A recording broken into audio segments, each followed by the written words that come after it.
আসসালামু আলাইকুম ওয়া রাহমাতুল্লাহি ওয়া বারাকাতুহু। হযরত আবু বারজা রাদিয়াল্লাহু তাআলা আনহু এর বরাতে বর্ণনা করা হয়েছে যে নবী সাল্লাল্লাহু আলাইহি সাল্লাম এক জিহাদে ছিলেন। আল্লাহ তাকে গনিমতের সম্পদ দিলেন। তিনি তার সাহাবাদের বললেন, তোমরা কি কাউকে হারিয়েছ? লোকেরা বলল, হ্যাঁ, অমুক অমুক ও অমুককে। তিনি আবার বললেন, তোমরা কি কাউকে হারিয়েছ? লোকেরা বলল, জি না। তিনি বললেন, আমি কিন্তু জুলাইবিবকে হারিয়েছি, তোমরা তাকে খোঁজ করো।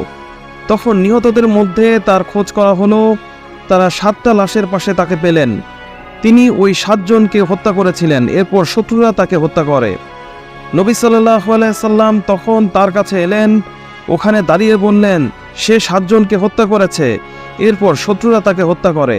সে আমার আর আমিও তার। এরপর তিনি তাকে 2 বাহুর ওপরে তুলে ধরলেন। কেবল নবী সাল্লাল্লাহু আলাইহি সাল্লাম তাকে বহন করলেন। তার কবর খোঁড়া হলো। তিনি তাকে কবরে রাখলেন।